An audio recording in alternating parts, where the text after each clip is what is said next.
السلام عليكم ورحمة الله وبركاته، أنا زهراء. النهارده إن شاء الله هنتكلم فيديو خفيف لطيف كده عن الجيو وكمان مراجعة الجيو، بما إن إحنا بقى خلاص داخلين على شهر 12 وكمان الجيو دي حاجة لطيفة كده، فإحنا هنتكلم عنها بمذاكرتها بمراجعتها. في الفيديو ده هنتكلم عن 5 نقاط للجيو. أول نقطة معانا المادة دي بتتذاكر إزاي وأسمع لمين بالضبط؟ إيه أفضل كتاب وحليت كام كتاب؟ بانساها بسرعة وإيه الحل؟ رابع نقطة المراجعة بتمشي إزاي وحليت في كتاب إيه؟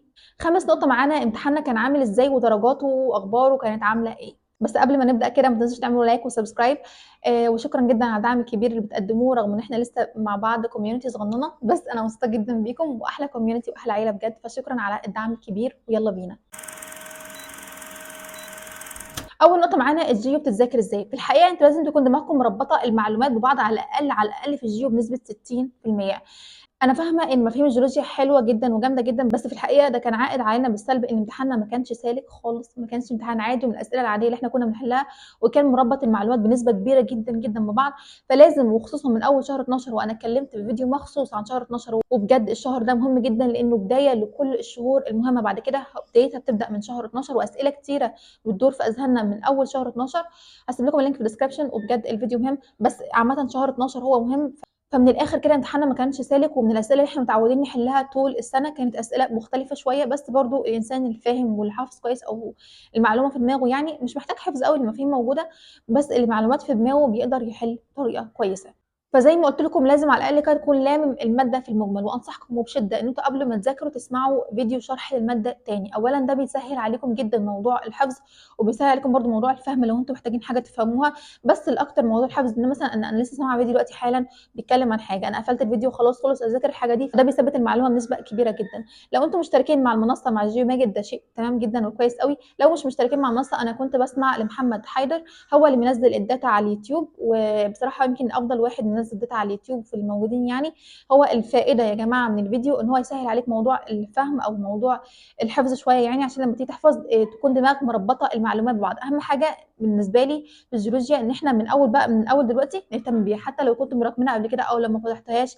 أنا فاهمة إن في ناس بتتعامل مع الجيولوجيا دي إنها مش هتيجي في الامتحان أصلًا، أنا كنت كده على فكرة. فيعني أنا هاقول لكم دلوقتي بالتفصيل أنا عملت إيه وإزاي فعلًا الحمد لله حققت فيها عائد كويس. تاني نقطة معانا إيه أفضل كتاب وحليت كام كتاب؟ أفضل كتاب على الإطلاق هو كتاب الامتحان، بس أنا يمكن جِبت كتاب الامتحان في الفترة زي دي كده من شهر 12 أو من شهر 1 أنا مش فاكرة بالضبط.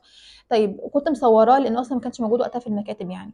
طب أنا ليه بقى كنت متأخرة كده؟ لإن أنا كنت في الأول كنت ماشية بكتاب السلطان، من أول شهر 8 كنت ماشية بكتاب السلطان، لإن وقتها كتاب الامتحان كان متأخر في النزول، فلمّا كتاب الامتحان اتأخر في النزول إحنا جِبنا كتاب السلطان واستعجلنا وكده، والمستر بتاعنا برضه كان مستعجل معانا يعني، فجِبنا كتاب السلطان.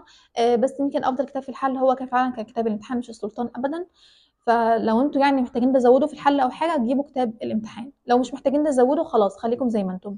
بالنسبة للشرح بقى، كتاب الشرح اللي أنتم ماشيين عليه من شهر 8 خليك ماشي عليه لما الآن، ما ينفعش كتاب الشرح يتغير يا جماعة. أنا كنت ماشية بكتاب شرح السلطان ويمكن ما كنتش مبسوطة قوي، بس برضه فضلت مكملة على الكتاب ده لحد آخر يوم علشان أنا دماغي أو سيستم دماغي خلاص اتعود على الشكل ده. المهم جدًا في المواد إن إحنا نكون فاكرين المعلومة فين، يعني أنا أبقى عارفة مكان المعلومة فين بالضبط، فده يمكن من أهم حاجة. فلأ خلّيكم مع الكتاب اللي أنتم ماشيين عليه في الشرح. أمّا الحل بقى ده بمزاجكم، يعني دي حريتي بقى، أنا ماشي بالحل بحريتي يعني. تالت نقطة بانساها بسرعة وإيه الحل؟ ما فيش حل وطبيعي وعادي، سيبكم من جو الروبوت ده، أنت حضرتك سيادتك مش روبوت. المادة دي بالذات هي مادة أصلًا مصنوعة عشان تتنسي، أنا حاسة إن هي حاطينها لنا أصلًا عشان ننساها، يعني إحنا بنذاكرها هنا تتنسي من هنا، هو ده الطبيعي بتاعها أساسًا، يعني ده الnormal. حتى في النظام القديم برضه يمكن كانت أكتر مادة بينسوها وهُم كمان كانوا متبهدلين جدًا، المفروض كل ده بيتحفظ. مبهدلين يعني. فالمهم يعني فكل ده بيتنسي تاني، ما تقلقوش، هي المادة دي أصلًا بتتنسي، هو ده الطبيعي بتاعها. طب أنا بقى عملت إيه ومشيت موضوع النسيان ده إزاي، ومشيت المادة اللي مش بتمشي دي إزاي؟ وده ينقلنا النقطة اللي بعدها وهي المراجعة. المراجعة بتمشي إزاي وأحل كام كتاب، وبالنسبة لي المراجعة دي هي كانت الشرح والحل والشامل وكل حاجة. المراجعة دي كانت أهم مرحلة في حياتي وأهم فترة في حياتي، الجيولوجيا دي بالذات، بالذات. ليه بقى؟ قبل ما نقول ليه، أولًا المراجعة بتمشي إزاي؟ المراجعة بتمشي إن حضرتك تذاكر كل باب لوحده، طبعًا لمّا تذاكر كل باب هتذاكر كل درس، يعني في كل باب هتذاكر كل درس، بعد كده هتذاكر الباب كمجمل، بعد كده هتحل على مجمل الباب ده. كده كتب المراجعة لمّا بتنزل اللي هو كل باب عليه أسئلة بتاعته، كل باب عليه أسئلة بتاعته، فأنت بتذاكره وبعد كده بتحل على كل باب لوحده، ولمّا تخلّص كل الأبواب بتخش بعد كده في مرحلة الشامل. أنا بقى شخصيًا يا جماعة بجد والله ذاكرت الجيولوجيا دي يمكن في أوقات المراجعة، كنت باذاكرها من الفيديوهات اللي مش قانونية لجيجو ماجد، هي الفيديوهات مش قانونية ومش عايزة أقول لكم ما تعملوش كده، بس لو لقيت الفرصة هاعملوا كده يعني هي الفيديوهات مش قانونية أصلًا، بس يمكن هي دي الفيديوهات اللي خلّتني ألِم المادة وأذاكرها يعني هي دي الفيديوهات اللي نفعتني بصراحة.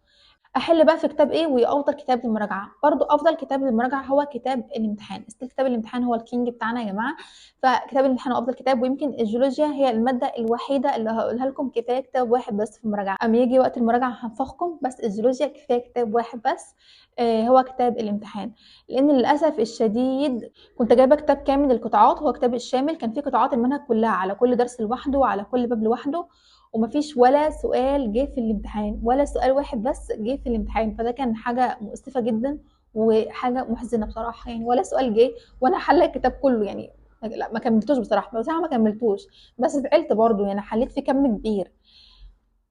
بس ده مش هيحصل معاكم، مش هيحصل معاكم لإن ما ينفعش امتحان جيولوجيا ييجي من غير قطاعات، إحنا الامتحان بتاعنا أصلًا كان غلط بكل المقاييس، يعني أنا لسه هاحكي لكم دلوقتي عن الامتحان بتاعنا، فهو كان غلط أصلًا، فده مش هيحصل معاكم إن شاء الله يعني، فأنتم أكيد هييجي لكم قطاعات، أكيد لازم ييجي لكم قطاعات. وإحنا أصلًا كان نازل لينا قرار إنه لغى الopen book، فطبعًا لمّا كان نزل لينا قرار إنه لغى الopen book كانت صدمة بطريقة لا تُطاق بالنسبة لنا يعني، معتمدين اعتماد كلّي على الopen book، بعدين هو الوزير طلع وقال لأ هيكون كُتيب مش هيكون ورق مفاهيم بسيط زي بتاع أولى ثانوي وتانية ثانوي، بعدين برضه فضلنا متوترين يعني الكُتيب ده هتحط لنا فيه إيه، يعني المادة كلّها إحنا معتمدين على الopen book أصلًا، فقعدنا نحفظ سلم الجيولوجي وقعدنا نحفظ الجيولوجيا، بجد قعدنا نحفظ الجيولوجيا في الفترة دي لحد ما الكُتيب نزل وندمنا إن إحنا حفظنا، بس أنا باهزر، إحنا فعلًا ما ندمناش لإن الامتحان ما كانش جاي مباشر خالص، والمفاهيم فعلًا كانت جامدة، بس ده ينقلنا النقطة اللي بعدها، امتحاننا كان عامل إزاي وأخباره كانت إيه؟ امتحاننا ما كانش عادي خالص وما كانش من الأسئلة العادية اللي إحنا متعودين عليها، يعني إحنا متعودين الأسئلة بتيجي direct، الجيولوجيا لأ، الجيولوجيا direct، الجيولوجيا معروف إن هي بتلم درجات، يعني هي معروفة إن هي direct على طول، امتحاننا ما كانش كده خالص. كان في أفكار كتير وكان مربط المعلومات ببعض بطريقة صعبة، وأنتم لمّا تيجي توصلوا تحلوا الامتحان ده لو الكتب ما كانتش غيّرت أسلوب أسئلتها، إحنا الكتب بتاعتنا كانت مباشرة، فبالنسبة لنا الامتحان ما كانش طبيعي. أمّا بالنسبة لكم لو الكتب غيّرت الأسئلة بتاعتها، لإن الأسئلة بتتغيّر على طول أصلًا، لو غيّرت فأنتم بالنسبة لكم هيبقى عادي، بس أنتم كده يعني هتوصلوا إن شاء الله إن أنتم تحلوا الامتحان، فلمّا تحلوا الامتحان بقى تعرفوا أنا أقصد إيه بالضبط. وكمان أصلًا بعد ما نرجع من الامتحان في ناس بتقعد تنزّل إجابات على اليوتيوب، وأنا هاقول لكم اوعوا تعملوا كده، إن الإجابات بتنزل غلط، وبجد الإجابات فعلًا يا جماعة غلط، يعني يمكن بعدها بيوم، بعد ما الامتحان يخلص بيوم أو بالليل، يكون جروب مدرسين حلوا الامتحان، فبالتالي ينزّلوا لكم الإجابات الصح، وده فعلًا اللي حصل في الجيولوجيا، إن في جروب من المدرسين حلوا امتحان، وفي واحد نزّله على اليوتيوب، وكان بينزّله بشرح كل سؤال بالتفصيل، فدي كانت الإجابات الصح يعني، رغم إن أنا برضه كان عندي اعتراض في سؤال أو في سؤال فيها يعني، رغم إن كان جروب مدرسين حالين ويعني كانوا متفقين على الأسئلة وكانوا متفقين على الإجابات. هو أصلًا مستحيل المدرس يحله بسرعة ويحله صح، يعني ما ينفعش الامتحان ده يتحل بسرعة لأ. هو الامتحان ما كانش صعب عشان بس ما اوتّركمش، هو الامتحان كان عاوز ثبات انفعالي بس، يعني هو ده الفكرة، يعني الامتحان كلّه فكرته أنت شخص عندك ثبات انفعالي هتعرف تحل، بس هو ده. فأنا الحمد لله شخص عندي ثبات انفعالي جدًا، أنا مش باهزر، أنا فعلًا عندي ثبات انفعالي وما كنتش بابقى متوترة، فده ساعدني جدًا. أنا غلطت في الامتحان ده غلطتين، ده يمكن حاجة جامدة جدًا يا جماعة، ما تستهونوش بالموقف، ده حاجة جامدة جدًا إن زي ما قُلت لكم ما فيش مدرس يقدر يحله مثلًا بوقت في وقت امتحان أو كده، أصلًا الناس ناقصة بال10 درجات وبال14 وبال15 وأنتم بالنسبة لكم ده هيبقى رقم كبير، أنا فاهمة والله، بس هو وعادي ومعانا في الكليات على فكرة يا جماعة، فهي بتسند بعضها. ملخص الفيديو بتاعنا النهارده، الجيو لازم تكون في دماغك بنسبة 60-70%. اسمع الفيديو ده هيسهل عليك جدًا، لو مش مشترك في المنصة اسمع لمحمد حيدر هيسهل عليك جدًا في موضوع الحفظ والفهم. هو شهر 12 لازم اهتمامنا يكون بزيادة علشان وقت المراجعات نلم فيه الحاجات اللي إحنا نسيناها بالكامل، فده يسهل علينا الموضوع. أفضل كتاب على الإطلاق هو كتاب الامتحان، ما فيش أفضل منه ولا أجمل منه، حتى في المراجعات برضه هو أفضل كتاب. مراكم عليك الجيولوجيا من أول شهر 8 هتتلم إن شاء الله دلوقتي وهتتلم كمان في المراجعات، أنا شخصيًا لما لميت الجيولوجيا لميتها في المراجعات من الفيديوز اللي كنت باشوفها. امتحاننا كان فيه أفكار كتيرة وما كانش فيه قطاعات، بس أنتم امتحانكم لازم يكون فيه قطاعات وأكيد أفكار هتكون أقل من كده، أنا حاسة إنه هيبقى كده إن شاء الله. حتى لو ما كانش كده أنا واثقة فيكم وإن شاء الله تطلعوا بأعلى عائد ممكن، وإن شاء الله تقفلوا الجيولوجيا كمان إن أنا واثقة فيكم، وخلوا دايمًا نار الأمل جواكم وإن أنتم إن شاء الله هتوصلوا، يعني هتوصلوا، أنا واثقة فيكم وخليكم أنتم كمان واثقين في نفسكم، وثقوا في ربنا قبل كل حاجة، الثبات الانفعالي هو أهم حاجة في الامتحانات فما تقلقوش لسه بدري. وبس كده وصلنا لآخر الفيديو بتاعنا النهارده، أنا استمتعت جدًا معاكم، أتمنى تكونوا استفدتم، لو استفدتم ما تنسوش تعملوا لايك وسبسكرايب وفولو على الانستجرام وفولو على الفيسبوك وفولو على التيك توك، أشوفكم في فيديو جديد إن شاء الله، باي باي.